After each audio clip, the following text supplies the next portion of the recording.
denied me of my motion to fire my lawyer, because the prosecutor spoke up and said, "Oh, don't allow him to fire his lawyer because he's doing a good job." And my attorney stood up and said, I don't want to be fired.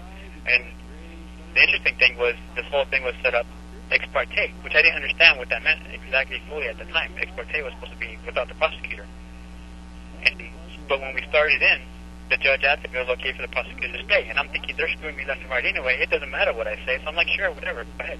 It seems like the system only works well for rapists and murderers. It defends them pretty well. It doesn't seem to defend you very well. No, it doesn't. And so essentially what it comes down to is the paperwork that shows that they knew they couldn't do it. No one, in my part, agreed to it. They did it anyway. We can prove they never had consent. So, and how can you prove? How can you prove that they didn't have consent? Because the original plea agreement that they gave me, signed by the prosecutor on Thursday, shows that I didn't sign.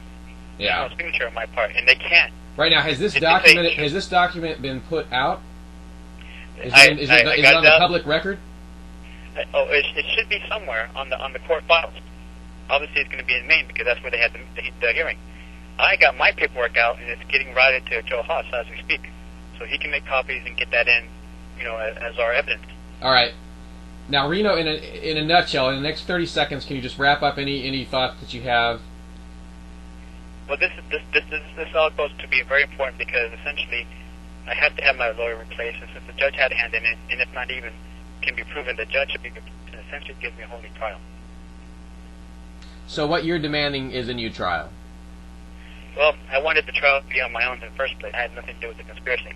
You wanted to be tried separate from the other 3 Brown supporters who were charged. Right. And now you want a new trial. Essentially, that's what we're working for. I want to be let go. Well, yeah, obviously. Already. But do you want or not want a new trial? I'll take a new trial if they won't let me go. Yes. Yeah. What kind of sentence do you think they will push down on you?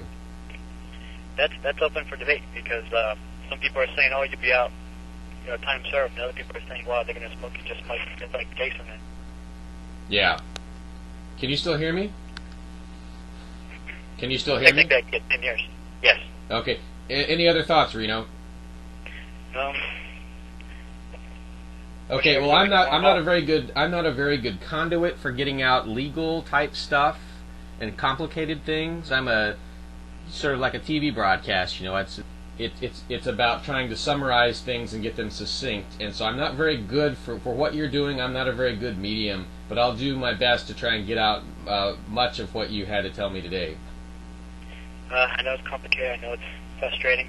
Trust me, I know that better than anybody else, and I appreciate all the help you do. All right. Well, a few people will listen to this who will make better heads or tails of it than me, but I'll go through it as best I can. Okay. The last part is more important than the first stuff I was trying to do. The stuff about you being taken to Maine. Right. Yeah. Well, that part I know and understand. Partly understand. Anyway. All right, well, Reno, again, I appreciate your efforts to inform the public about jury nullification, because you were one of the people who stood up and told the jury that they had the right to ignore some of the judge's instructions, and that's probably why they're coming down on you now. Well, that was actually. I beg your pardon. I beg your pardon. That was actually part of the new additional to enhance my sentence was the fact that I did that, and the fact that I said that I'll do it again. Was they're saying, "Oh, look how bad he is. He wants to corruptly violate the jury. He wants to corruptly violate or inform the jury something along those lines of jury nullification, which is a clear violation of something like that." And so that they don't want to take me to a new trial. No free speech in a courtroom. It looks like the First Amendment doesn't apply in a courtroom in the way they look at it. Anyway, Reno, I have to go. I understand. Thank you. Appreciate your time. All right. Thank you. Bye. Bye.